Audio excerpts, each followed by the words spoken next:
Part में divide किया है। कैसे डिवाइड किया है? अगर epithelial tissue एक लेयर वाला सिंगल लेयर वाला है तो सिंगल लेयर वाले इपिथेलियल टिश्यू को नाम दिया जाता है सिंपल। ठीक है ना? तो सिंगल तो सिंपल, ठीक है ना? दोबारा देखिए, सिंगल सिंपल। तो अगर एक लेयर है इपिथेलियम का तो ऐसे इपिथेलियल टिश्यू को क्या बोला जाएगा? सिंपल कहा जाएगा। एकदम आसान है, ध्यान से सुनिए। मैं ये कह रहा हूं, अगर इपिथेलियल टिश्यू का सिर्फ एक लेयर हो, एक मतलब सिंगल, तो अगर सिंगल लेयर है तो फिर सिंपल, याद रहेगा। अगर वही एक से ज्यादा, अब एक से ज्यादा कहने का क्या मतलब हुआ? या दो से ज्यादा हो गए, एक एक पे तो सिंपल ही बोल रहे हैं। अब दो या दो से ज्यादा है तो क्या बोला जाएगा? कंपाउंड कहा जाएगा। एकदम आसान है, ठीक है ना? और इसके एग्जांपल ही हमें याद करना है कि सिंपल और कंपाउंड के कौन से एग्जांपल हैं। डायरेक्ट सवाल भी आता है और मैचिंग कॉलम में भी देता है, ठीक है ना? तो सबसे पहले मैं आपको ये बताया कि अगर एक लेयर वाला इपिथेलियम होगा तो उसे क्या बोला जाएगा? सिंपल। क्लियर है ये? और अगर एक से ज्यादा लेयर हो इपिथेलियम में तो क्या बोला जाएगा? कंपाउंड कहा जाएगा। ये बात क्लियर है ना? ओके। अब तो सिंपल इपिथेलियम है। अब सिंपल जब भी बोलेंगे तो ये कंफर्म है कि इपिथेलियम का लेयर कितना है? एक लेयर है, सिंगल लेयर हो चुका है। अब उसको हमने क्या किया है? फर्दर 3 पार्ट में डिवाइड कर दिया। क्या क्या है? स्क्वैमस, दूसरा कौन सा है? क्यूबोइडल और कॉलुमिनर। इसको हम ऐसे भी बोल सकते हैं, सिंपल स्क्वैमस इपिथेलियम। इसको क्या बोल सकते हैं? Simple cuboidal. और इसको क्या बोल सकते हैं? सिंपल कॉलुमिनर। ये भी हम बोल सकते हैं, ठीक है? और सिंपल बोलते ही हम समझ जाएंगे कि लेयर कितना है? एक। कितना लेयर है? एक लेयर, ठीक है ना? कितना लेयर होगा? सिंगल लेयर होगा, ठीक है। अब स्क्वैमस, क्यूबोइडल और कॉलुमिनर नाम क्यों पड़े हुए हैं? ये सेल के शेप की वजह से। तो ये जो स्क्वैमस एपिथेलियम की पहचान है, अभी तो एक बात कंफर्म हो गई कि सिंपल तो सिंगल लेयर वाले हैं। अब कैसे पहचानेंगे स्क्वैमस है? ये सेल्स कैसे होंगे? चपटे होंगे, फ्लैटेंड होंगे। लेयर तो एक ही है, लेयर कंफर्म है। तो लेयर तो कंफर्म है, क्या कंफर्म है? कि सिंगल लेयर है। लेकिन सेल कैसे हैं? सेल से चपटे, फ्लैटेंड सेल है। और फ्लैटेंड सेल होने के साथ साथ बाउंड्री क्या है इसकी? इररेगुलर। फ्लैटेंड सेल और इररेगुलर बाउंड्री पहचान होगी किसकी? स्क्वैमस एपिथेलियम की। क्या आप बोल सकते हो? Simple squamous epithelium. अगर आपको याद हो तो जब हमने फेफड़ा पढ़ा था और एल्वुलाई पढ़ी थी तो एल्वुलाई की वॉल याद कराया था हमने। कहा था बाहरी जो लेयर है बना हुआ है फाइब्रस कनेक्टिव टिश्यू का, लेकिन जो इसका इनर लेयर है वो बना हुआ है सिंपल स्क्वैमस एपिथेलियम। तो बस एग्जांपल हमको याद करना है। तो स्क्वैमस एपिथेलियम में हमें दो बातें क्या याद रखनी है? कि एक लेयर वाला है। दूसरी बात क्या हमें याद रखनी है? फ्लैटेंड है। और बाउंड्री कैसी है? इररेगुलर। ओके। अब एग्जांपल बताइए। एक तो हो गया एयर सैक ऑफ लंग्स, वही अल्वुलाई की वॉल की लाइनिंग बनाता है। और आपको याद है कि ब्लड वेसल की कौन सी लेयर है जो सिंपल स्क्वैमस एपिथेलियम का बना है? ब्लड वेसल की वॉल में कितनी लेयर्स हैं? 3। Tunica externa, tunica media and tunica interna. तो ट्यूनिका इंटरना को और क्या बोला जाता है? ट्यूनिका इंटिमा भी बोला जाता है। क्या बोला जाता है? ट्यूनिका इंटिमा भी बोला जाता है। तो जो सबसे इनर जो लेयर है जिसका नाम है ट्यूनिका इंटरना, वो किसका बना हुआ है? सिंपल स्क्वैमस एपिथेलियम का। किसका बना है? सिंपल स्क्वैमस एपिथेलियम का। अभी आपको याद आ जाएगा। कैपिलरी में सिर्फ एक ही लेयर है, वो कौन सा है? वो तो ट्यूनिका इंटरना है या इंटिमा है। और वो किसका बना है? सिंपल स्क्वैमस एपिथेलियम का। और उसी को क्या बोला जाता है? इंडोथेलियम। तो दो एग्जांपल कौन सा बताया? ब्लड वेसल की वॉल में मिल जाएगा, वो भी कौन सा लेयर? Tunica, tunica interna. अगला, ठीक है, एयर सैक आप जानते ही हो, ठीक है, एल्वुलाई की लाइनिंग बनाते हैं ये एपिथेलियल सेल। इन एपिथेलियल सेल का स्पेशल नाम है, अगर आपको याद आ रहा हो तो, न्यूमोसाइट। क्या नाम बताया था? न्यूमोसाइट। चलिए, तो सिंपल स्क्वामस एपिथेलियम के दो एग्जांपल बताइए, कौन से बताएं? पहला क्या हो गया? ब्लड वेसल के वॉल्स में। दूसरा बताइए कहाँ है?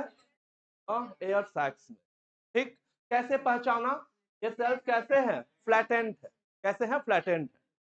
सिंपल है तो सिंगल लेयर होगा ही, सीधे याद करिए, ठीक ना? दूसरा नंबर पाइए, दूसरा है क्यूबॉडल। अब सिंपल है तो पहली बात तो सिंगल हो गया। दूसरी बात क्या है? ये सेल्स कैसे दिखेंगे? क्यूब लाइक दिखेंगे, ठीक है ना? क्यूबिकल दिखेगा। तो ये देखिए, ये क्यूब लाइक सेल्स हैं। आपको कहां दिख जाएगा ये? इसके एग्जांपल आपको याद करने हैं, ध्यान से देखिए। इसके एग्जांपल क्या है? ग्लैंड्स के डक्ट में पाया जाएगा, ठीक है? ग्लैंड के डक्ट में, तो जो भी ग्लैंड वाला पार्ट होगा उनके डक्ट में पाया जाएगा। नेफ्रॉन्स के ट्यूबुलर पार्ट में पाया जाएगा। आपने नाम सुना है पीसीटी, डीसीटी। तो ग्लैंड के डक्ट में पाया जाएगा, ठीक है? जैसे मान लो हमका पैनक्रेटिक डक्ट हो गया, ठीक है? सलाइवरी ग्लैंड की डक्ट हो गई, तो डक्ट्स में, किसी ग्लैंड के डक्ट्स में कौन सा एपिथेलियम होगा? क्यूबॉडल होगा। इसके अलावा आप नेफ्रॉन के ट्यूबुलर पार्ट को देखिए, और ट्यूबुलर पार्ट में भी स्पेशलाइज्ड कहां पे? पीसीटी और डीसीटी में भी दिखेगा। लेकिन खास बात यह है, अगर आपको याद आ रहा हो, जब हमने पीसीटी का एक ट्रांसफर सेक्शन लिया था और इसमें हमने क्या किया था, ऐसे ढेर सारे क्या बना दिए थे? माइक्रोबिलाई बना दिए, और कह रहे थे कैसा अपीयरेंस आ गया है? ब्रश बॉर्डर्ड हो गया। क्या फायदा हुआ? सरफेस एरिया बढ़ गया। क्यों सरफेस एरिया बढ़ाना चाह रहे हैं? रीअब्जॉर्प्शन के लिए। किसके लिए? रीअब्जॉर्प्शन के लिए। तो पीसीटी, प्रॉक्सिमल कन्वोल्यूटेड ट्यूब्यूल का जो इपिथेलियम है, उसके पास क्या होता है? उसके पास माइक्रोबिलाई होता है, ठीक है? तो स्क्वामस एपिथेलियम के दो एग्जांपल कौन से बताएं? एक तो एयर सैक्स हो गए, या आप ऐसे बोलो एल्बुलाई की वाल में, वाल ऑफ एल्बुलाई। और दूसरी बात क्या बताओगे? ब्लड वेसल की वाल में हम कहें कहां, तो कहोगे ट्यूनिका इंटरना में, क्योंकि ट्यूनिका मीडिया तो किसका बना हुआ है? स्मूथ मसल का बना है। किसका बना है? स्मूथ मसल का। तो दूसरा एग्जांपल ये आपको दिखाया पीसीटी। पीसीटी के अलावा जो ये एग्जांपल है आपको और कहां देखने को मिल जाएगा? डीसीटी में। तो पीसीटी और डीसीटी का जो एपिथेलियम होगा वो कौन सा होगा?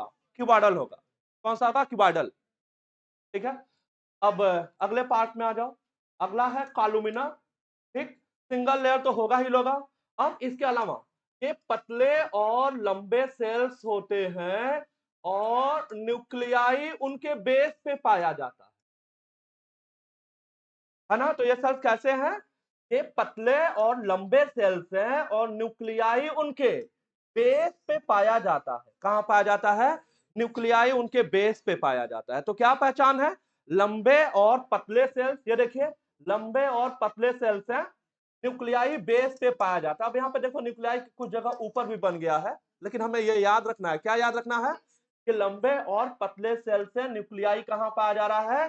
बेस पे पाया जा रहा है। ये पहचान है किसकी? कॉलुमिनर एपिथेलियम की। और ये जीआईटी में मिलेगा, है ना? अब जीआईटी कहने का मतलब गैस्ट्रो इंटेस्टाइनल ट्रैक्ट। गैस्ट्रो बोल दिया तो स्टमक हो गया, और बाकी इंटेस्टाइन। तो स्टमक और इंटेस्टाइन में आपको ये एपिथेलियम दिखाई दे जाएगा। क्या नाम है इसका? कॉलुमिनर। क्या होगा? कॉलुमिनर।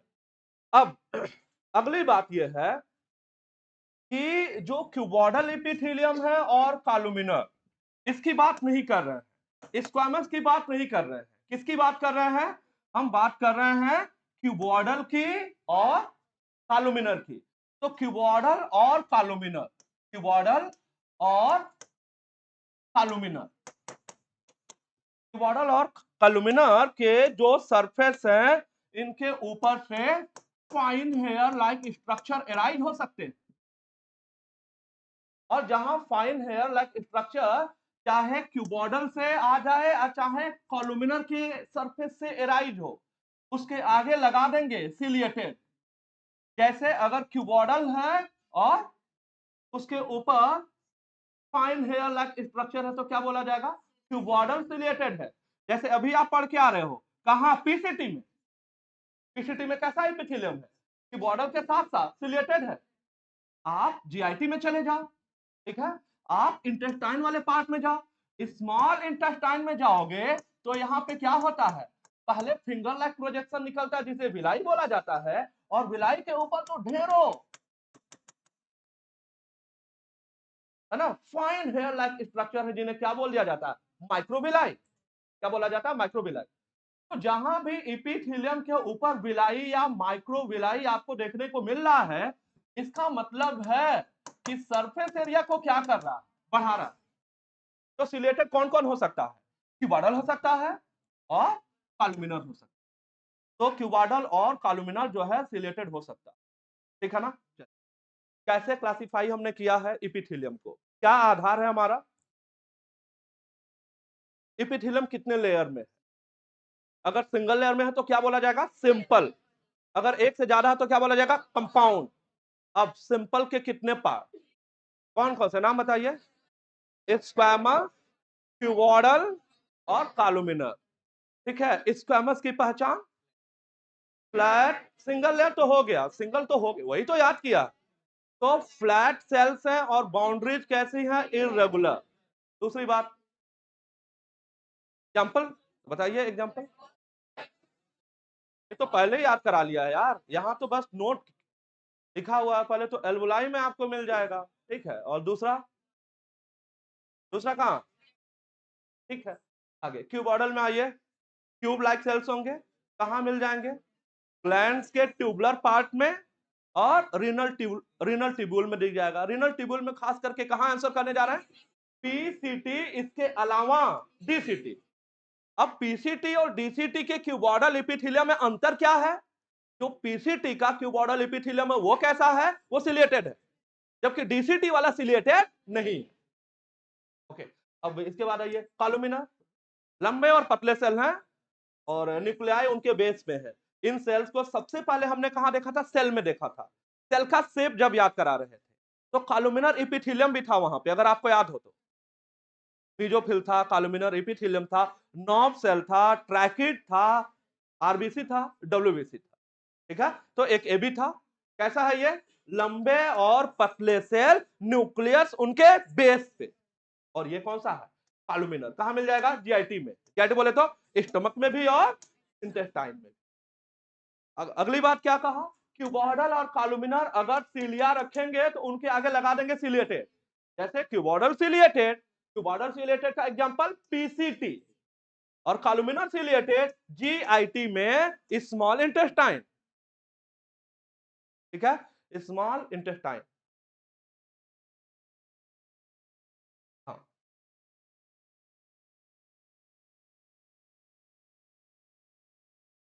एक तो फोटो पहचाना रहेगा, ये सेल्स कैसे दिख रहा है, फ्लैट और सिंगल लेयर दिख रहा है। सिंगल मतलब सिंपल, और फ्लैट तो स्क्वामस। सिंगल मतलब सिंपल, क्यूब जैसे क्यूबॉइडल। ठीक है, लंबे पतले से, सिंगल लेयर है तो सिंपल, क्या बेस पे है इनके तो क्या होगा, कॉलुमिनर। क्या होगा, कॉलुमिनर। एग्जांपल ही पूछा जाएगा और ऐसे भी लिख के देता है, कहता है कि बताना, तो आइडेंटिफाई करो ये कौन सा इपिथ। तो फ्लैट कहेगा तो पहचान लोगे, क्यूब जैसा कहेगा पहचान लोगे, लंबे पतले सेल न्यूक्लियाई उनके बेस पे कहेगा पहचान लोगे, उनके ऊपर सीलिया की बात करेगा तो सिलिएटेड लगा दोगे। एग्जांपल आपको याद करा दिया। अच्छा, अब अगर इपिथेलियम में एक से ज्यादा लेयर, क्या बोल रहा है, टू और मोर, क्या मतलब हुआ इसका, तो यार ज्यादा लेयर। ठीक है, तो अगर एक से ज्यादा, मैं ये तो यही बोल सकता हूं ना कि एक से ज्यादा लेयर हो गया, क्योंकि एक पे तो हम बोल रहे हैं सिंपल। अगर एक से ज्यादा है तो हम क्या बोलेंगे, कंपाउंड, कंपाउंड बोला जाएगा। और इसका कार्य क्या होगा, प्रोटेक्शन। क्या कार्य होगा, प्रोटेक्शन। जहां भी एक से ज्यादा लेयर में पाया जा रहा होगा, प्रोटेक्शन का कार्य करेगा। और याद करना है एग्जाम्पल, ठीक है ना। जैसा कि कंपाउंड एपिथेलियम जो है अपने स्किन में भी पाया जाता है, तो देखो जरा ये एग्जाम्पल आपको याद करने हैं, इसमें से कुछ भी मिस नहीं करना हमें। तो पहला क्या लिखा है, ड्राई सरफेस ऑफ स्किन। ठीक है, ड्राई सरफेस ऑफ स्किन। ठीक है, ये स्किन है, इसका जो सरफेस है। ठीक है, ये किसका एग्जांपल है, कंपाउंड। ठीक है, okay. Most surface of buccal cavity, जो ओरल कैविटी की लाइनिंग बनाने वाले जो इपिथेलियल है वो भी क्या है, वो भी जो है वो एक से ज्यादा लेयर वाले हैं, मतलब मल्टी लेयर्ड है, ठीक है ना, मल्टी लेयर्ड है। ओके, अगला कहां है, फेरिंग्स, ठीक, और क्या है, inner lining of duct of salivary gland and pancreatic duct. तो क्या क्या बताया, ड्राई सरफेस ऑफ स्किन, क्या बताया, most surface of buccal cavity, तीसरा क्या बताया, फेरिंग्स, और चौथा क्या बताया, जो लाइनिंग है सैलिवरी ग्लैंड के और पैनक्रियाटिक डक्ट के, उनकी इनर लाइनिंग बनाने के लिए यहाँ पे कंपाउंड इपिथेलियम जो है हम देख सकते हैं। पहचान क्या है, एक से ज्यादा लेयर वाला इपिथेलियम है तो क्या बोला जाता है, क्या बोला जाता है, कंपाउंड बोला जाता है, ठीक है। पूछा क्या जाएगा, एग्जाम्पल ही दिया जाएगा, याद रखिएगा, और अगला फोटो दिया जा सकता है। तो यहाँ पे देखो, एक लेयर ये हो गया, ये दूसरा लेयर है, ये अगला लेयर है, तो एक से ज्यादा लेयर आ गए ना, तो अगर एक से ज्यादा अगर आ गया तो कंपाउंड है, अगर सिंगल लेयर है तो सिंपल, ठीक है, सिंगल तो सिंपल, एक से ज्यादा तो कंपाउंड बोला जाएगा, क्या बोला जाएगा, कंपाउंड बोला जाएगा।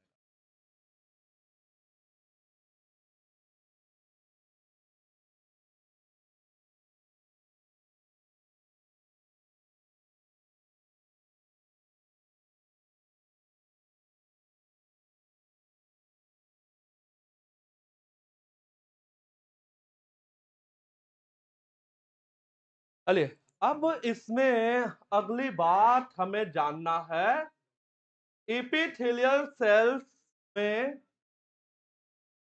जंक्शन पाए जाते हैं, क्या पाया जाता है, जंक्शन पाया जाता है। तो एपिथेलियल सेल्स में आपको डिफरेंट प्रकार के जंक्शन मिल सकते हैं। अब जंक्शन के क्या नाम है, जंक्शन के क्या काम है, ये आपको बताने जा रहा है, ठीक है, इंपॉर्टेंट है, मैचिंग कॉलम में देगा, कहता है कौन सा ट्रू है कौन सा फॉल्स है। तो सबसे पहले आप नाम बताइए कि जो जंक्शन यहां पे पाए जा रहे हैं, तो एपिथेलियम में जो जंक्शन पाए जाएंगे उनका नाम क्या है, पहला पढ़िए क्या नाम है, टाइट जंक्शन, क्या नाम है, टाइट जंक्शन नाम है। दूसरा जो है उसका नाम है एडहेरिंग जंक्शन, क्या नाम है, एडहेरिंग जंक्शन। और तीसरा जो है उसका नाम है गैप जंक्शन, क्या नाम है, गैप जंक्शन। तो पहले नाम बताइए, tight junction, adhering junction, gap junction. इन जंक्शन के नाम हमने पढ़े थे जब हम सेल मेम्ब्रेन पढ़ रहे थे, तब हमने कहा था इसके बारे में बाद में बात करेंगे, अभी सिर्फ नाम बताते हैं। तो नाम पहले ही बताया है, नाम देख लिए, क्या नाम है, टाइट जंक्शन नाम है, इसका क्या नाम है, एडहेरिंग जंक्शन नाम है, इसका क्या नाम है, गैप जंक्शन नाम, ठीक है। जैसा कि नाम है टाइट जंक्शन, टाइट जंक्शन कहने का मतलब सेल जो है ना एकदम कॉम्पैक्टली पैक्ड हो गए। अब आपको मालूम है, अभी हमने एक डायग्राम लिया था कि ये बोन है, बोन के ऊपर क्या है, मसल है, और मसल के ऊपर क्या है, कनेक्टिव टिश्यू है, और सबसे ऊपर क्या है, इपिथेलियम, ये इपिथेलियम है। और ऐसे मान लो अगर ये कॉम्पैक्टली सेल्स पैक्ड नहीं रहेंगे इपिथेलियम के, तब तो जो कनेक्टिव टिश्यू का मटेरियल है वो कहां आएगा, लीक करके बाहर आ जाएगा। तो अगर इन इपिथेलियल सेल में यहां इपिथेलियम पे, ये इपिथेलियम है, अगर यहां टाइट जंक्शन ना पाया जाए, तब तो कनेक्टिव टिश्यू से नीचे से मटेरियल लगातार क्या होता रहेगा, सिक्रीट होता रहेगा, है ना। तो सरफेस हमेशा क्या होता रहेगा, हमेशा मॉइस्ट बना रहेगा, पहली बात है। दूसरी बात, फ्लूइड का क्या होगा, लॉस होगा। तो टाइट जंक्शन क्या करेगा, टाइट जंक्शन का कार्य होगा कि टिश्यू से सब्सटेंसेज को लीक नहीं होने देगा।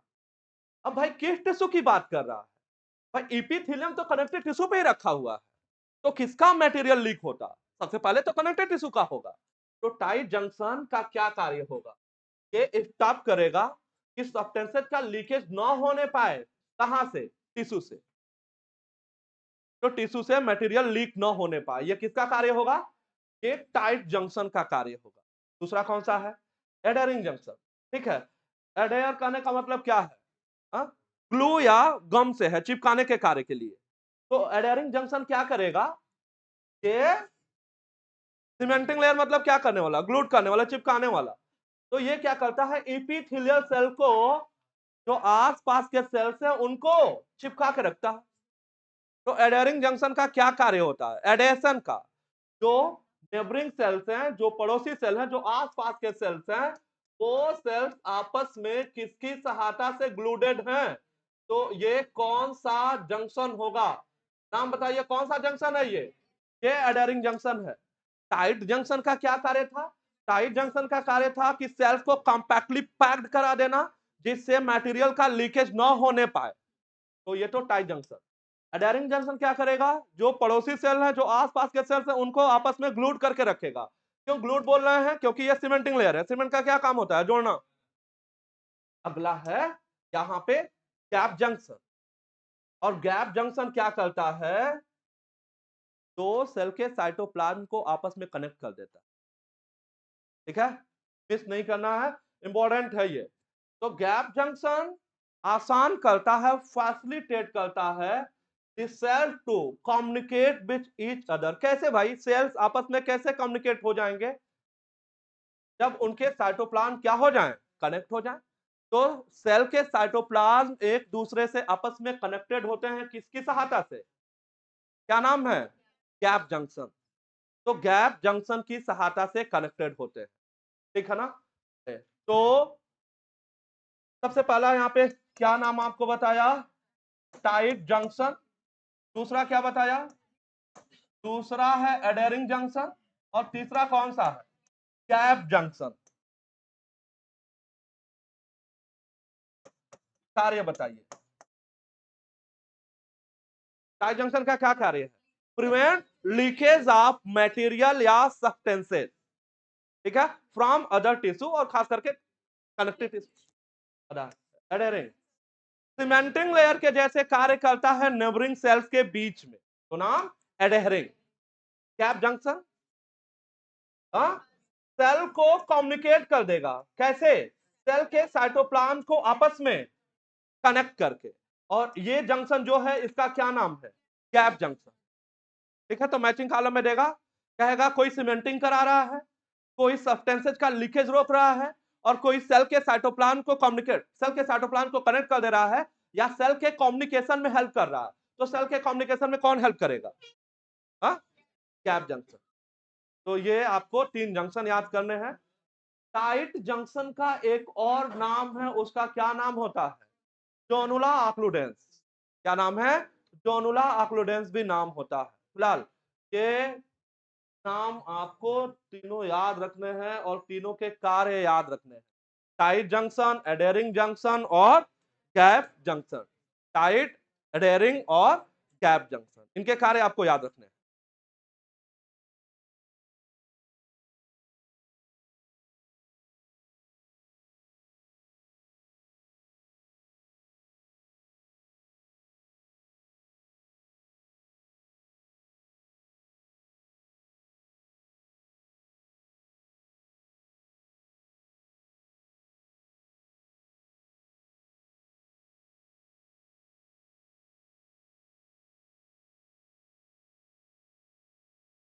चलिए ये देखिए, ये पहले बता रखे हैं आपको। डक्टलेस ग्लैंड का क्या नाम होता है? ग्लैंड जिसमें डक्ट ना हो, क्या बोला जाता है? इंडोक्राइन। क्या बोला जाता है? इंडोक्राइन कहा जाता है।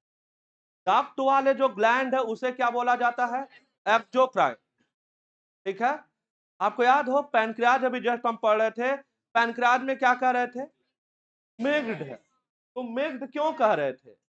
क्योंकि एक्सोक्राइन भी होगा और एंडोक्राइन। एक्सोक्राइन और एंडोक्राइन दोनों प्रकार के अगर हिस्से दिखाई दे रहे हैं किसी ग्लैंड में, तो क्या बोला जाएगा? ठीक, तो ये बातें आप जानते ही हो। ठीक, कि एंडोक्राइन जिसमें डक्ट न हो, डक्ट रखने वाले एक्सोक्राइन। और अगर इंडोक्राइन के साथ साथ एक्सोक्राइन प्रॉपर्टी है, तो क्या बोला जाएगा? हेटेरोक्राइन कहा जाएगा। एक आप पैनक्रियाज जानते ही हो, मिक्स्ड ग्लैंड है, कंपोजिट ग्लैंड है ना, हेटेरोक्राइन ग्लैंड है, नाम याद कराया था। और इसके अलावा गोनाड। गोनाड में भी तो क्या होता है आपको मालूम है? सेक्स हार्मोन कहां से रिलीज होते हैं? गोनाड से, टेस्टिस और ओवरी से। तो पैनक्रियाज हो गया, गोनाड हो गया, ये किसके एग्जांपल हुए? हेटेरोक्राइन। ये तो आप पढ़े हो।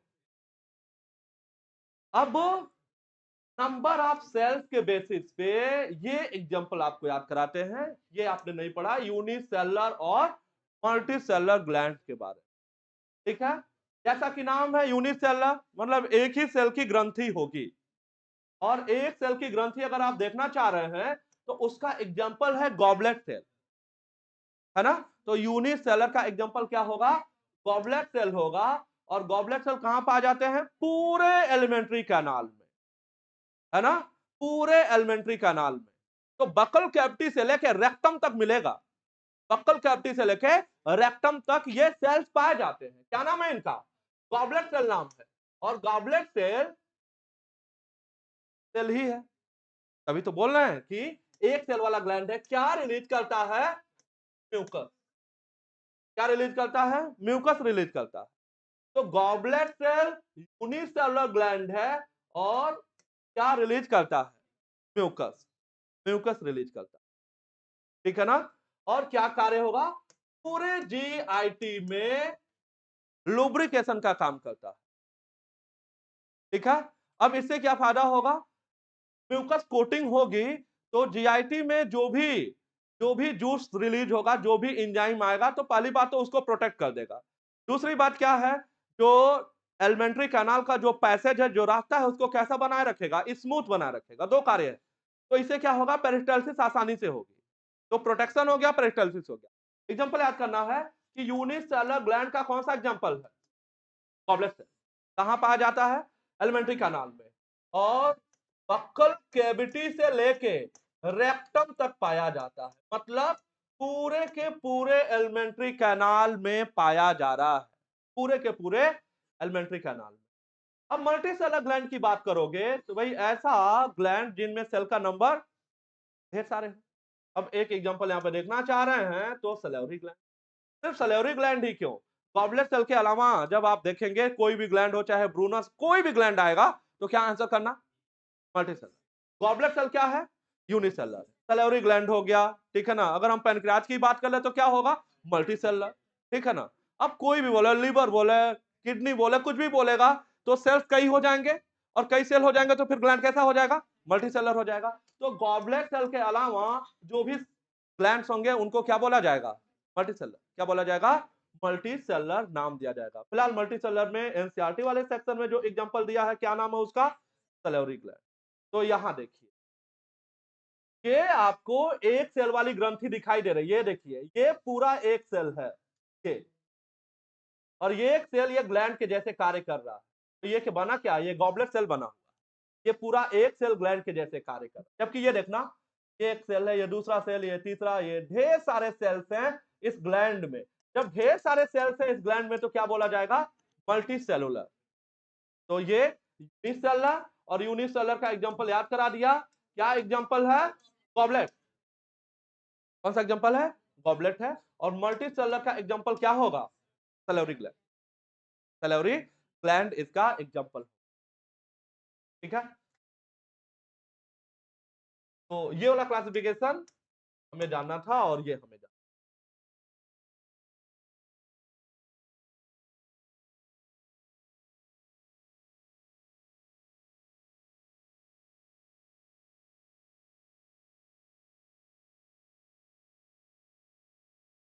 एपिथेलियम के बाद जो अगला कनेक्टिव टिश्यू आएगा, अभी हमने डायग्राम लिया था, सबसे बाहर क्या था? एपिथेलियम। उसके बाद क्या होता है? कनेक्टिव। कनेक्टिव के बाद क्या होगा? मस्कुलर आ जाता है। तो यहाँ पे अभी एपिथेलियम के बाद, एपिथेलियम में हमने दो प्रकार के एपिथेलियम पढ़े। कौन से पढ़े? सिंपल पढ़े और कंपाउंड पढ़े। सिंपल का क्या मतलब होता है? सिंगल लेयर वाला। कंपाउंड का क्या मतलब होता है? एक से ज्यादा लेयर, ठीक है। एग्जांपल आपको याद करा है, जैसे हम कहें क्यूबॉइडल सिलेटेड कहां पाया जाता है? क्यूबॉइडल सिलेटेड का क्या एग्जांपल है? पीसीटी, है ना। वैसे क्यूबॉइडल पाया कहां जाएगा? डीसीटी में पाया जाएगा। पीसीटी के अलावा डीसीटी में। दोनों में अंतर क्या है? डीसीटी वाला क्यूबॉइडल है लेकिन सिलेटेड नहीं है, जबकि पीसीटी वाला क्यूबॉइडल के साथ साथ सिलेटेड भी है, क्यूबॉइडल के साथ साथ सिलेटेड भी है, ओके। अब कनेक्टिव टिश्यू हम पढ़ने जा रहे हैं, और कनेक्टिव टिश्यू मोस्ट एबंडेंट है और वाइडली डिस्ट्रीब्यूटेड। मोस्ट एबंडेंट कहने का क्या मतलब हुआ? सबसे ज्यादा। तो कनेक्टिव टिश्यू सबसे ज्यादा पाए जाने वाला टिश्यू है बॉडी में, याद रखिएगा, ठीक है। और वाइडली डिस्ट्रीब्यूटेड कहने का क्या मतलब, मोस्ट एबंडेंट है तो क्लियर है कि सबसे ज्यादा। वाइडली डिस्ट्रीब्यूटेड कहने का मतलब ज्यादातर बॉडी ऑर्गन में, ज्यादातर बॉडी पार्ट्स में ये आपको दिख जाएगा, ट्रू एंड फॉल्स में देखने को मिलेगा आपको। तो पहली बात क्या कर रहे हैं, कह रहे हैं कि मोस्ट एबंडेंट है, सबसे ज्यादा पाए जाने वाला। दूसरी बात क्या बोल रहे हैं, वाइडली डिस्ट्रीब्यूटेड है। और कनेक्टिव टिश्यू की जो ओरिजिन है वो है मीजोडर्मल। क्या होगा, मीजोडर्म, ठीक है। अभी आपने इपिथेलियम देखा है, इपिथेलियम टिश्यू जहां लिखा हुआ है जाके वहां ब्रैकेट बनाइए और लिखिए इक्टोडर्मल ओरिजिन।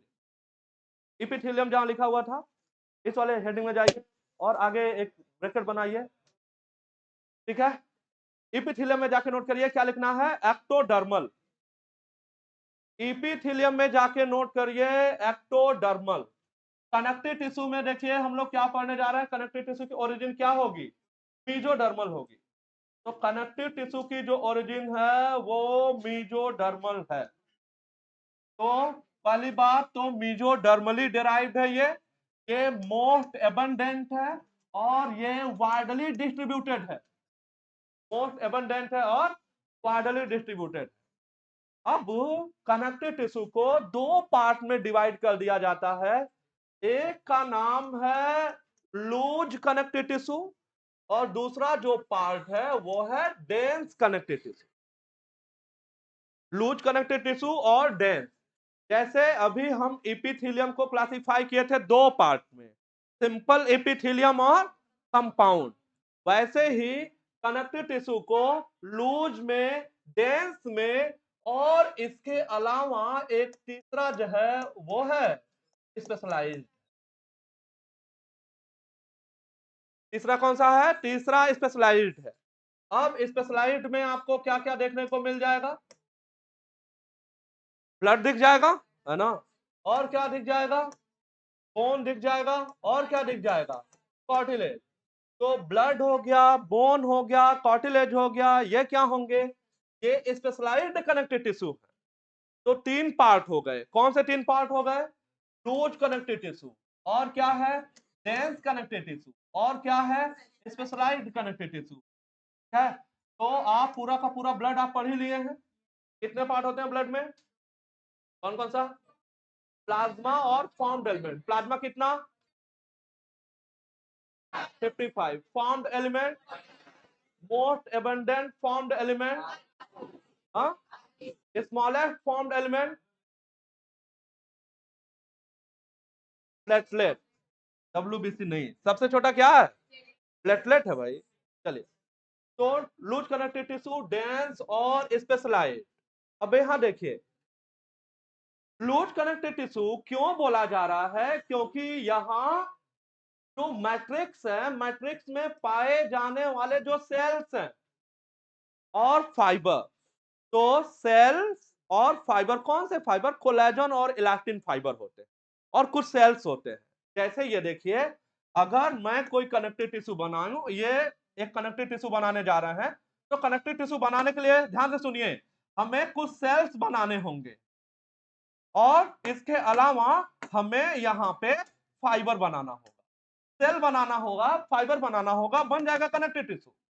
अब मैं ये कह रहा हूं कि ये सेल्स और जो फाइबर्स है, सेल्स और फाइबर जो हैं अगर वो लूजली पैक्ड है ना, कॉम्पैक्टली नहीं है, एकदम जो लूज है, सॉफ्ट है, दूर दूर पड़े हुए हैं, एक कॉम्पैक्टली नहीं है, एकदम सघन नहीं है, तो इसको क्या बोला जाएगा, इसको लूज कनेक्टिव टिश्यू बोला जाएगा। जबकि वही जब फाइबर्स और उनमें पाए जाने वाले सेल, जैसे देखो फाइब्रोब्लास्ट, अगर वो कॉम्पैक्टली पैक्ड होंगे तो डेंस बोला जाएगा। तो दोबारा सुनो, कनेक्टिव टिश्यू में पाए जाने वाले सेल्स और फाइबर, कनेक्टिव टिश्यू में पाए जाने वाले सेल्स और फाइबर अगर लूजली पैक्ड है तो क्या बोला जाता है, लूज कनेक्टिव टिश्यू। और वहीं वो डेंसली या कॉम्पैक्टली पैक्ड हो तो क्या बोला जाएगा? डेंस कनेक्टिव टिश्यू बोला जाएगा। अब लूज कनेक्टिव टिश्यू को दो पार्ट में डिवाइड कर रहे हैं, एक कह रहे हैं एरियोलर और दूसरा कह रहे हैं एडिपोज। तो एरियोलर और एडिपोज दोनों किसके एग्जाम्पल हैं? लूज के, याद रखिएगा। तो एरियोलर और एडिपोज दोनों लूज कनेक्टिव टिश्यू के एग्जांपल हैं। वहीं दूसरी ओर डेंस रेगुलर और डेंस इररेगुलर, है ना? डेंस लगा ये नाम में, शायद की बात है क्या होगा डेंस कनेक्टिव टिश्यू। फिलहाल डेंस में रेगुलर भी होता है और डेंस में इररेगुलर होता है। एग्जाम्पल याद करने हैं हमको। तो सबसे पहले हम ये देखते हैं कि ये पाए कहा जाते हैं। यहाँ ध्यान से सुनिए, जो एरियोलर टिश्यू है या चाहे एडिपोज टिश्यू है, वो स्किन के नीचे पाया जाता है, बिनीथ द स्किन। तो स्किन के नीचे पाया जाता है एरियोलर टिश्यू भी, और स्किन के ही नीचे क्या पाया जाता है? एडिपोज टिश्यू पाया जाता है। एरियोलर और एडिपोज दोनों किसके एग्जांपल हैं? लूज कनेक्टिव टिश्यू के एग्जांपल हैं। लूज क्यों बोल रहे हैं? क्योंकि यहाँ पे जो सेल्स हैं और जो फाइबर हैं वो लूजली पैक्ड, जबकि सेल्स और फाइबर, कौन से फाइबर है ये? कोलेजन और इलास्टिन फाइबर्स हैं। तो सेल्स और फाइबर अगर डेंसली पैक्ड है तो डेंस कहा जाएगा। अब चाहे एरियोलर टिश्यू हो और चाहे एडिपोज हो, दोनों कहां पाए जाते हैं? स्किन के नीचे। कहां पाए जाते हैं? स्किन के नीचे पाए जाते हैं। तो यहां देखिए, स्किन के नीचे अगर, बदतमीजी मत करना,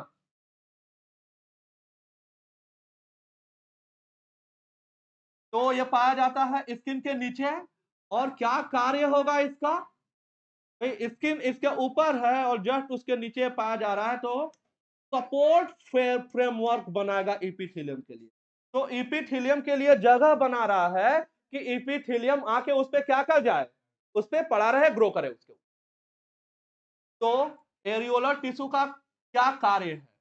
इपिथेलियम के लिए सपोर्ट फ्रेमवर्क बनाना, ठीक है। और कहां पाया जाता है? स्किन के नीचे। तो एरियोलर टिश्यू पाया जाता है स्किन के नीचे। काम क्या होगा? काम होगा सपोर्ट करना किसको? इपिथेलियम को, ठीक है। तो दो बातें क्या याद किया हमने? एरियोलर टिश्यू कहां है? स्किन के नीचे है। क्या कार्य है? सपोर्ट फ्रेमवर्क या इपिथेलियम को रहने के लिए जगह देना, ठीक है। ओके, ये फोटो जो एरियोलर टिश्यू का है, ये पूरी एनसीईआरटी फर्स्ट के जो भी इंपॉर्टेंट फिगर है उनमें से एक है, ठीक है। इसको पहचानिए आप। तो कुछ सेल्स इसमें आपको दिखेंगे, जैसे ये देखिए, ये है क्या? सबसे पहले ये फोटो है क्या? ये एरियोलर टिश्यू है। कहां पाया जाता है? स्किन के नीचे। मतलब इसके ऊपर क्या होगा? स्किन होगा। तो ये है एरियोलर टिश्यू। यहाँ पे सेल देखिए, एक सेल ये देखिए कौन सा दिख रहा है? मैक्रोफेजेज है। क्या है ये? मैक्रोफेजेज है। ओके, दूसरा एक सेल देखिए, उसका नाम है फाइब्रोब्लास्ट। फाइब्रोब्लास्ट ही क्या बना रहा है? फाइबर बना रहा है। तो फाइबर बनाने वाले सेल्स को कनेक्टिव टिश्यू में क्या बोला जाता है? फाइब्रोब्लास्ट। तो ये है फाइब्रोब्लास्ट, और इसी ने देखिए फाइबर बनाया है। कौन सा फाइबर है? Collagen fibre. कौन सा है? Collagen fibre. तो मैक्रोफेजेज देखे आपने, आपने फाइब्रोब्लास्ट देखा, आपने कोलेजन फाइबर देखा। इसके अलावा एक सेल है, क्या नाम है? Mast cell. नाम सुना है आपने? कब बताया था? जब बेसोफिल पढ़ा था। बेसोफिल में हमने कहा था सिक्रीट करता है हिस्टामिन, हिस्टामिन एंड सीरोटोनिन। हमने कहा कि ये भी सिक्रीट करता है, मतलब बेसोफिल भी करता है, लेकिन सही में कौन करता है? मास्ट सेल, ठीक है। तो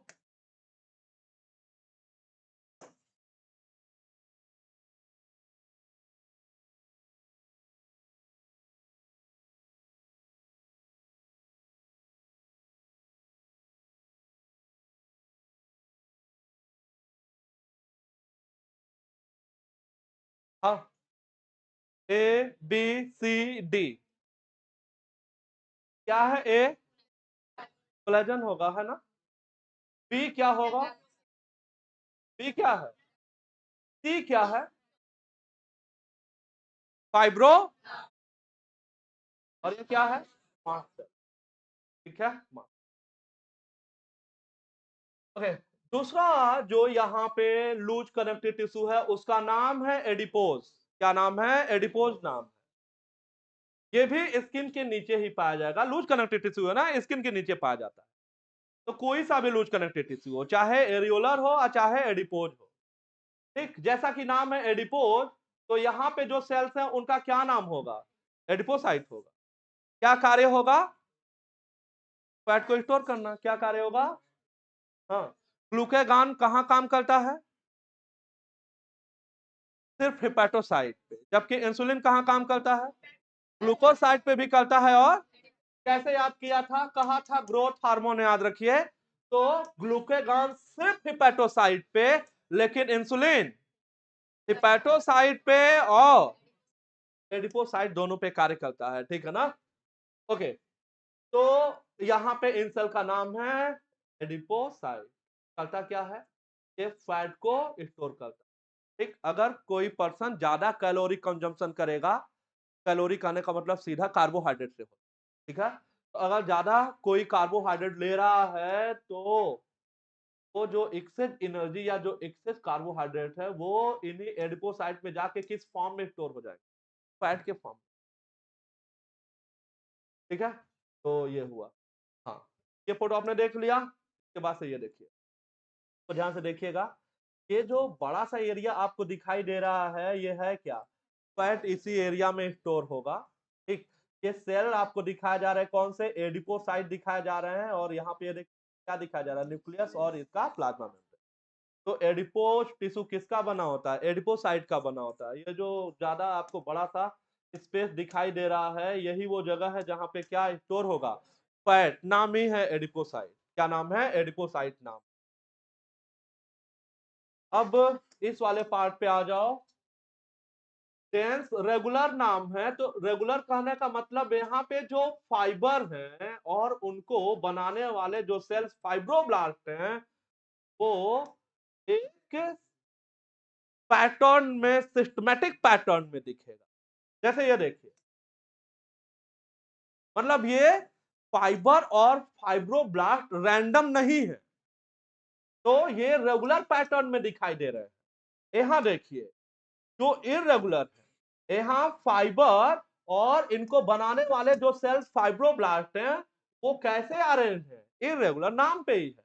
तो अगर फाइबर और फाइब्रोब्लास्ट अगर रेगुलर पैटर्न में है तो डेंस रेगुलर बोलेंगे।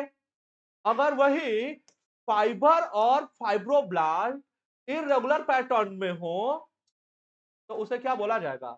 इररेगुलर कहा जाएगा। क्या कहा जाएगा? इररेगुलर कहा जाएगा, ठीक है। चलिए, और एग्जांपल बहुत इंपॉर्टेंट है। टेंडन आपने नाम सुना है, अभी जस्ट हमने पढ़ा था मसल। तो टेंडन का क्या काम होता है? टेंडन मसल को कनेक्ट करता है बोन से। टेंडन स्केलेटल मसल को किससे कनेक्ट कर देगा? बोन से। और लिगामेंट बोन को बोन से, दोनों दिखाया था। तो टेंडन और लिगामेंट किसके एग्जांपल है? डेंस रेगुलर की डेंस इररेगुलर। किसके? डेंस रेगुलर के। किसके एग्जांपल हैं? Dense regular. याद रखिएगा। तो टेंडन और लिगामेंट डेंस रेगुलर के एग्जांपल हैं। अगली बात, डेंस इररेगुलर कनेक्टिव टिश्यू कहां देखने को मिलेगा? स्किन में देखने को, ठीक। जब देखना फाइबर और फाइब्रोब्लास्ट एक रेगुलर पैटर्न आपको दिखाई दे रहा है तो कहोगे डेंस रेगुलर। लेकिन अगर वही फाइबर और फाइब्रोब्लास्ट उनका कोई क्रम नहीं है, है ना, रैंडमली बिखरे हुए हैं, तो उन्हें क्या बोला जाएगा? उन्हें डेंस इररेगुलर कहा जाएगा। डेंस इररेगुलर कहां देखोगे आप? स्किन में। डेंस रेगुलर कहां देखोगे? टेंडन और लिगामेंट में। एडिपोज टिश्यू कहां देखोगे? स्किन के नीचे। एरियोलर कहां देखोगे? स्किन के नीचे। एक्चुअली लूज कहां देखा जाएगा? स्किन के नीचे। और ये फोटो किसका है? एरियोलर का। ये फोटो किसका है? एडिपोज का, ठीक है। डेंस रेगुलर का एग्जांपल क्या बताया? टेंडन बताया और लिगामेंट। टेंडन किसको कनेक्ट करता है? मसल को बोन से। अब बोन से जो मसल जुड़ा होता है वो कौन सा होता है? स्केलेटल होता है। कौन सा होता है? स्केलेटल होता है ना। बाकी लिगामेंट क्या करता है? ठीक है।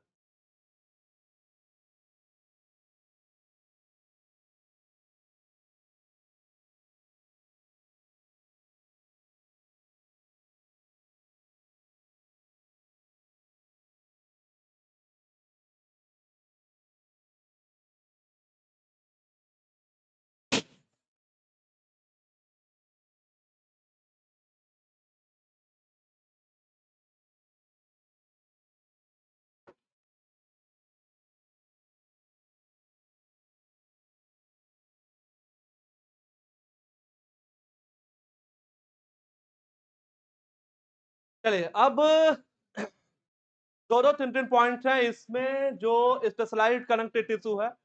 तो सबसे पहले स्पेशलाइज्ड में क्या क्या है ये बताइए। ब्लड हो गया, बोन हो गया और कार्टिलेज हो गया।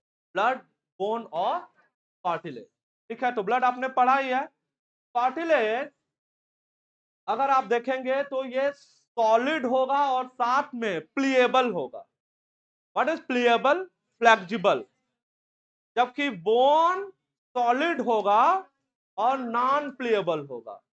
तो बोन और कार्टिलेज किसमें लचीलापन होगा? कौन फ्लेक्सिबल होगा? कार्टिलेज। तो बोला जाएगा कौन प्लीएबल है? कार्टिलेज। ठीक है, जबकि बोन क्या होगा? Non pliable. कार्टिलेज बनाने वाले सेल्स को क्या बोला जाता है? कॉन्ड्रोसाइट बोला जाता है। क्या बोला जाता है? कॉन्ड्रोसाइट। इस फोटो में देखिए, ये जो सेल्स आपको दिखाए जा रहे हैं यही कार्टिलेज बनाने वाले सेल्स हैं। क्या बोला जाता है? कॉन्ड्रोसाइट बोला। क्या बोला जाता है? कॉन्ड्रोसाइट बोला जाता है। इसके अलावा देखिए यहाँ पे कोलेजन फाइबर है वो आपको दिखा। बिल्कुल सिमिलर ऐसे ही अगर आप बोन बनाने वाले सेल का नाम जानना चाह रहे हैं तो क्या नाम होगा? ऑस्टियोसाइट। ठीक है, तो ऑस्टियोसाइट बोन बनाएगा और कॉन्ड्रोसाइट कार्टिलेज बनाने वाले सेल्स होंगे। ठीक है, ये क्या होगा? सॉलिड। और अगर आप इसकी बात करो तो जो कार्टिलेज है वो कैसा होगा? सॉलिड होगा और प्लीएबल होगा। जबकि आप इसकी बात करोगे तो सॉलिड ये भी होगा लेकिन ये क्या होगा? नॉन प्लीएबल होगा। ये फ्लेक्सिबल नहीं होगा। जबकि ये क्या होगा? ये फ्लेक्सिबल होगा। ठीक, बाकी ये सेल्स आप देखे ही हो। आरबीसी कैसा होता है? राउंड बाई कॉनकेव डिस्क के जैसा। ठीक है, ये क्या है? प्लेटलेट। क्या शेप है? राउंड या ओवल। नोट कराया था, 3 कॉलम लिए थे। और डब्ल्यूबीसी का कोई शेप नहीं है। क्या बोला जाएगा? अमीबॉयड। अमीबॉयड बोले तो इररेगुलर। क्या होगा? इररेगुलर होगा।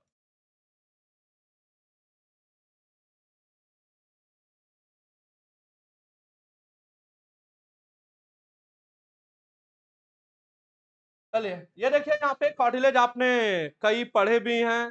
ठीक है, कहाँ बताया है कार्टिलेज? इससे पहले लैरिंग्स में आपको कार्टिलेज बताया था। कौन पेयर्ड है, कौन अनपेयर्ड है? इपिग्लोटिस पेयर्ड है कि अनपेयर्ड है? अनपेयर्ड। कार्टिलेज आप कहाँ देखने को मिल जाएगा? टिप ऑफ नोज में मिल जाएगा। ठीक है, ईयर पिन्ना में कार्टिलेज देखने को मिल जाएगा। ये देखिए जो वर्टिब्री है, वर्टिब्रल कॉलम में जो वर्टिब्री है और दो वर्टिब्री के बीच में क्या पाया जाता है? इंटरवर्टिब्रल डिस्क पाया जाता है। क्या पाया जाता है? Intervertebral disc. ठीक है, और उन डिस्क डिस्क और वर्टिब्री के बीच में कौन सा ज्वाइंट होता है? कार्टिलेज। कौन सा ज्वाइंट होता है? कार्टिलेजनस ज्वाइंट होता है। तो कार्टिलेजनस ज्वाइंट आपको देखने को मिल जाएगा कहां? वर्टिब्री और इंटरवर्टिब्रल डिस्क में। भी जस्ट पढ़ के आ रहे हैं, स्लाइटली मूवेबल ज्वाइंट का एग्जांपल था वो, तो वहां भी कार्टिलेज पाया जाता है। इसके अलावा लिम्स एंड इन सब में भी जो है वो कार्टिलेज देखने को मिल जाए।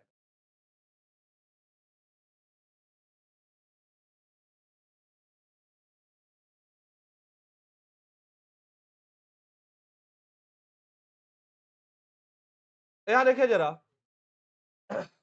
बोन की अगर आप बात करोगे तो वो हार्ड होगा और नॉन प्लेबल। ध्यान से सुनिए, इतना ज्यादा हार्डनेस इस वजह से है क्योंकि इनऑर्गेनिक साल्ट का परसेंटेज क्या है? ज्यादा है। और इनऑर्गेनिक साल्ट की अगर आप बात करोगे तो ये है ऑर्गेनिक पार्ट जो है बोन का वो बना है इस प्रोटीन का। क्या नाम है? ओसिन प्रोटीन। क्या नाम है? ओसिन प्रोटीन। तो कितना कंट्रीब्यूशन है ऑर्गेनिक पार्ट का? सिर्फ लगभग 35% के आसपास। जबकि 65% के आसपास सिर्फ क्या है? इनऑर्गेनिक पार्ट है। और इनऑर्गेनिक पार्ट में भी सबसे ज्यादा पाए जाने वाला जो साल्ट है जो बोन में पाया जा रहा है उसका क्या नाम है? Calcium phosphate. ठीक है, कैल्शियम फॉस्फेट। क्या है? Magnesium phosphate. ठीक है ना? तो कैल्शियम फॉस्फेट हो गया, मैग्नीशियम फॉस्फेट हो गया। ठीक, इसके अलावा क्या है? कैल्शियम कार्बोनेट है।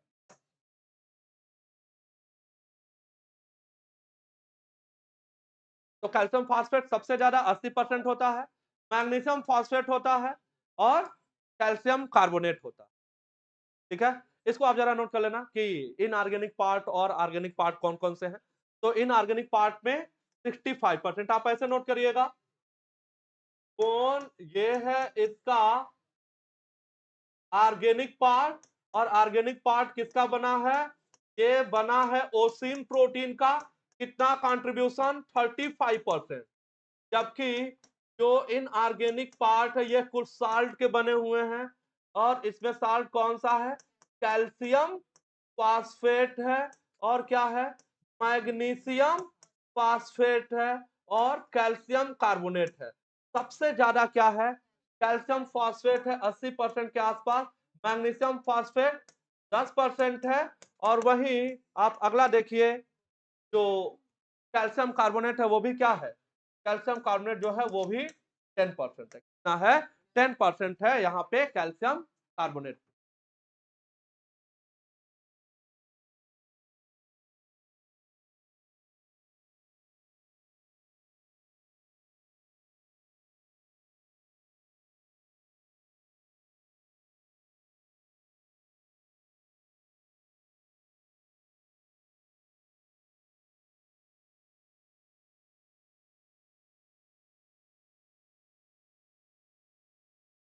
तो आपको ऑर्गेनिक पार्ट में नोट करना था इस प्रोटीन का नाम, क्या नाम है? ओसिन प्रोटीन। क्या कंट्रीब्यूशन है? 35% का कंट्रीब्यूशन है। ठीक है, ओके। और जब इनऑर्गेनिक पार्ट को देखेंगे तो लगभग 65% हिस्सा है। अब उस इनऑर्गेनिक में सबसे ज्यादा कैल्शियम फॉस्फेट है 80% का, 10% मैग्नीशियम फॉस्फेट है, और 10% कैल्शियम कार्बोनेट भी आपको देखने को मिलता है। इसके अलावा फ्लोराइड भी है बोन में, जिसका कॉन्सेंट्रेशन क्या है? बहुत कम। तो हमको मेनली यही याद करना है, कैल्शियम फॉस्फेट, मैग्नीशियम फॉस्फेट और कैल्शियम कार्बोनेट, है ना। और यहाँ पे इस प्रोटीन का नाम क्या नाम है? ऑसिन। ठीक, अगर ऐसा ही प्रोटीन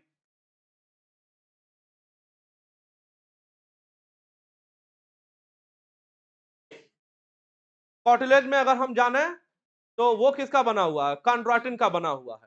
ठीक है, कॉन्ड्रिन, कॉन्ड्रिन प्रोटीन किसका बना होता है? कॉन्ड्राइटिन का बना होता है। तो इसका नाम है ओसिन, और इसका नाम है कॉन्ड्रिन, जो कार्टिलेज को बनाता है। बाकी मसल आपने पढ़ रखा है। कौन कौन से मसल आपने पढ़े हैं? स्केलेटल पढ़ा है, और क्या पढ़ा है? स्मूथ पढ़ा है, और कौन सा पढ़ा है? हाँ, कार्डियक पढ़ा है। यहाँ पे सिर्फ फोटो दिखाना है, बाकी ये देखिए अभी बना हुआ है, ये पढ़ा है हमने, सबूत है ये। इसको देख लेते हैं हम लोग, इन फोटोज को। हाँ, ये देखिए, सीधे सवाल पे आइए। इसको देखिए, स्मूथ मसल फाइबर कैसे दिख रहे हैं? इसको फ्यूजिफॉर्म बोला जाता है। क्या बोला जाता है? फ्यूजिफॉर्म। तो स्मूथ मसल आपको कैसा दिखेगा? फ्यूजिफॉर्म दिखेगा।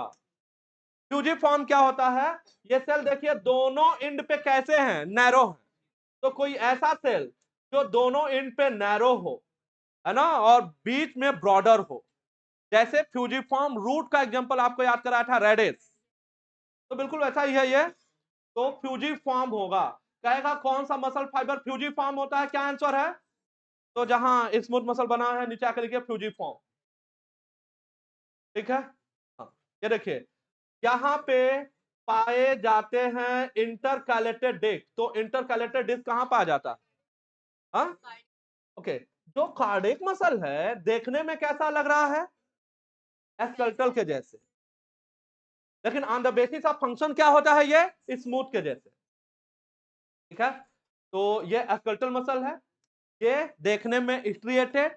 ये कार्डियक मसल है, देखने में स्ट्रिएटेड, देखने में स्ट्रिएटेड। ठीक है, ओके। ये क्या है? फ्यूजिफॉर्म। अब यहां पे ये मल्टीन्यूक्लिएटेड होगा, ये दोनों यूनिन्यूक्लिएटेड। सब कुछ बना हुआ है यहाँ पे, बस फोटो दिखाना था यहाँ पे। बाकी क्या डिफरेंस है? कौन सी मसल आसानी से थक जाती है? सिर्फ एस्कल्टल थकेगी। ठीक है, कौन सी ब्रांच है? हाँ, सिर्फ कार्डियक ब्रांच है, बाकी कोई ब्रांच नहीं है। कौन मल्टीन्यूक्लिएट है? सिर्फ एस्कल्टल मल्टीन्यूक्लिएट है, बाकी क्या है? सब आपने पढ़ा, ठीक है ना। फंक्शन के बेसिस पे ये क्या होगा? इनवॉलंटरी। ये क्या होगा? इनवॉलंटरी। और ये क्या होगा? वॉलंटरी। तो मसल भी आपने, न्यूरल टिश्यू आपने पढ़ा ही है, पढ़ा है।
अरे क्या कर रहे हो?